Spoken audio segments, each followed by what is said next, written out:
Does your child have an IEP? Then you've come to the right place. When kids have special education and or related services, then as parents, you're going to be sitting in a ton of annual IEP meetings. But what are they and how do you prepare? Take a deep breath. I'm going to walk you through it. That's why inside this video, I'm going to take you behind the scenes of annual IEP meetings so you know the 5 most important parts and you can advocate like a pro. Hey, what's up? I'm April Rarig, your special education advocate to make IEPs and 504 plans so much easier. If you're new, go ahead and click on that subscribe button to get more videos like this in your inbox, and check us out on Instagram at Rise Ed Advocacy. Here's what you need to know about IEP meetings. Individual education plans, sometimes known as programs, also known as IEPs, are regulated under IDA law. Here's the problem. As parents, we're not given the instructions or directions, so you know what to do and how to ask when things happen at your child's annual IEP. If you've been to an IEP meeting before then you know they are so overwhelming with tons of paperwork, IEP paperwork, acronyms. Oh my goodness. Take a deep breath. I'm going to walk you through it. That's why I want you to keep on watching this video until the very end, where I'm going to give you all of my tips and resources so you can advocate like a pro. Are you ready to dig in? Let's do this. First things first, let's get into the basics when it comes to IEPs and special education. So what is an annual IEP? I want you to think about something called the special education cycle. I'm going to explain to you what I'm talking about in just a minute. So when your child gets special education, meaning they have their initial IEP, once they are eligible, then every year IDA law mandates that your child has what's called an annual IEP. So they have an initial IEP, then they have a first annual IEP, then a second annual, and then they're going to have what's called a triennial or a reevaluation. Then the IEP cycle repeats itself. So initial IEP, annual IEP, triennial IEP, then back to the annuals. You can hear me talking about annual IEPs because this is the most often kind of meeting that you're going to go to all the time. So now you know what is an annual IEP and when it's going to happen. Let's dig into those 5 most important parts. Here we go. Make sure to check out my entire IEP meeting playlist with this set of videos that lays out what IEP meetings look like and how to prepare. So no matter what kind of IEP that you have for your child coming up, you know exactly what to do and how to advocate like a pro. Grab that link in the description box below. So now you know what is an annual IEP and when it happens, let's dig into what's going to happen at your annual IEP meeting. So just so you know, pro tip for the purposes of this video, we're just talking about 5 parts that I call the most important parts of your IEP. But when it comes to content areas, there are so many more parts to your child's special education IEP plan. Make sure to check out all those videos I talked about earlier that dig into those parts. So let's get back to why you're watching this video. The first part, or the most important part that I like to talk about that your team is going to do at an annual IEP meeting is review IEP progress. What am I talking about? I'm talking about IEP progress reports. So where are you going to find this on the annual IEP? Usually it's going to be right after the informational page. Sometimes it could be inside the IEP goal page. And your team is supposed to be giving you updates, talking about if your child met the goal or didn't meet the goal. That's all they're going to be talking about and they're supposed to describe to you what that looks like. So I've got a free guide that walks you through how to read an IEP progress report, because pro tip, you're supposed to be getting IEP progress reports at least every single time your child gets a report card in their backpack. So that means throughout the year, they're supposed to be getting IEP progress reports. And at the annual IEP, that is absolutely the first thing that your team is going to go over. Make sure to grab that link in the description box below so that you can read and make sense of your IEP progress report. So now you know the first part of an annual IEP is going over the IEP progress reports. This brings us to part 2, updating present levels of performance. What am I talking about? Inside every single annual IEP, there's something called present levels of academic achievement and functional performance, also known as PLOP. This is the meat and potatoes of what your child's IEP should look like. What am I saying? I'm saying that the present levels section is the most important part of your child's IEP. Why?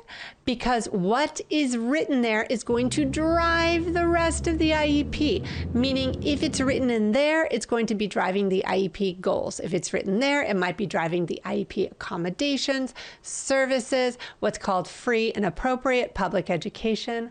I'm going to get to this later in this video. Everything in the rest of the IEP comes from the baseline or the present level section. So what should you look for? You should be looking for a narrative. You also should be looking for updates when it comes to academics, functional academics, social emotional functioning, health, if your child has related services like OT, PT, APE.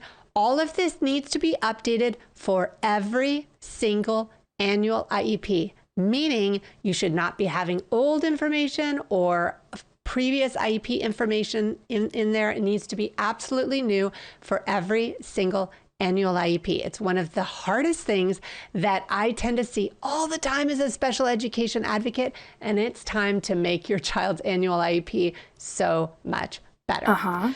So maybe you're watching this video and you're like, okay, April, I've got the annual IEP meeting coming up. What do I need to bring and how do I prepare?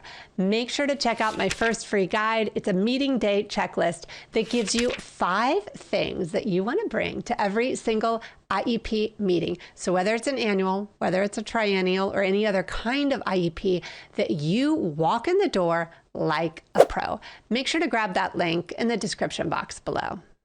So let's do a quick recap. Part 1 has to do with IEP progress reports, meaning did your child meet or not meet their goal. Part 2 has to do with present levels. This brings us to part 3, IEP goals and objectives. What am I talking about? Once we get all of the data, once we get all the baseline, then your team needs to propose what they're going to do differently and how they're going to do it. That's really all an IEP goal is. Here's something that you may not know, pro tip. Your child's IEP goals need to change, meaning they should not be getting the same IEP goal year after year, especially if they didn't meet the goal. That means that something is wrong with that IEP goal. So your team needs to talk about altering or changing and modifying the goal. It's because the setups and the performance conditions weren't right for your child. That's all they really need to be talking about. And it really needs to be clear inside the IEP goal. Perhaps you're watching this video and you're like, wait a second, April, I'm actually not really involved in this part because my child has an initial IEP coming up. That's exactly why I want you to check out this video that is very specific just for initial IEPs, because they're going to look really different than an annual. So I want to make sure that you fully prep and you have everything that you need. Make sure to grab that link below so that you can walk through your first IEP like a pro. So now that the team has proposed those goals, this brings us to part 4, services, supports, and accommodations. What does this look like? It looks like something called Supplementary Aids and Services, also known as SAS. It also looks like IEP services, and it looks like accommodations, modifications, and something called specially designed instruction, also known as SDIs. So once you have those goals, you want to make sure that those specially designed instruction, the supplementary aids and services, or the how-tos when it comes to the underlying and the performance conditions are clear for your child so that your team knows what they're going to do and how they're going to do it inside the IEP goal. So what am I saying? I'm saying that inside your child's IEP goal, there should be some accommodations or modifications. I'm saying inside the present level section, there should be accommodations or modifications. All of the parts of the IEP need to be connected and need to be related so they make sense and they're useful and relevant and meaningful for your child. So now that you know these 4 parts of your child's annual IEP, let me ask you something. How do you want to prepare differently for your child's next meeting? What am I saying? I'm saying that if you could wave a magic wand and you're like, yeah, I want to do it differently, what would you do and how? That's exactly why I created something called the Fillable IEP Meeting template. What's really cool about this digital guide is it walks you through what you can ask for before the annual IEP, how you can ask for it when it comes to who you would like at the meeting, what accommodations you want discussed, if you want changes to your child's annual IEP, if you want progress report updates, if you want drafts. Oh my goodness, the requests are endless, and it attaches to your child's educational record. So meaning your child's team has to reply to you. It's the same template that I use as a special education advocate with all my families every single day. Make sure to grab the link in the description box below.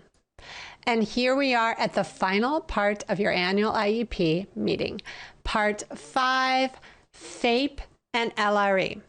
So what am I talking about? Let's dive into FAPE first. FAPE stands for Free Appropriate Public Education, and this has to do with where your child is receiving their specially designed instruction, the services, and the frequency and intensity. It has to do with where. The other part of the meeting has to do with Least Restrictive Environment, also known as LRE. This means that after your team gives you what's called the offer of FAPE, meaning what they feel like is appropriate in light of your child's unique learning needs, they also need to make a determination that your child is being educated to the maximum extent possible based on their unique learning needs with their non-disabled peers. It's one of the most important parts of your child's IEP, and it's something they should be talking about at the end of the meeting because they've already talked about the goals, if your child is making progress on the IEP progress reports, the services, and the placement, and where your child is going to get everything should be talked about at the end. So now you know all this information about an IEP meeting when it comes to an annual IEP. It's time to dig in deeper because you're going to be sitting in these annual IEP meetings all the time. That's exactly why I want you to check out my do-it-yourself one-day IEP meetings workshop. Inside this self-paced workshop, it walks you through all the different parts of the IEP in so much more depth than I've talked to you about today, from everything from the goals to the accommodations to how to advocate like a pro and how to come fully prepped. It walks you through the parts, and most importantly, it shows you how to advocate so that you do not feel overwhelmed and you're going to be sitting in all these annual IEPs and totally rock it out instead of feeling so frustrated. Make sure to grab that link in the description box below.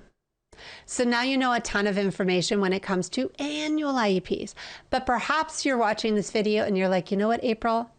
I'm a special education teacher. I have to write and sit in these IEP meetings all the time. How do I write them? What do I do? Make sure to check out my video here that prepares you with 4 easy tips so that you can write annual IEPs or any kind of IEP meeting like a pro. Make sure to grab that link in the description box below. So now you know what is an annual IEP, when it happens, and most importantly, those 5 most important parts. Do you have a question? Make sure to type it in the description box below.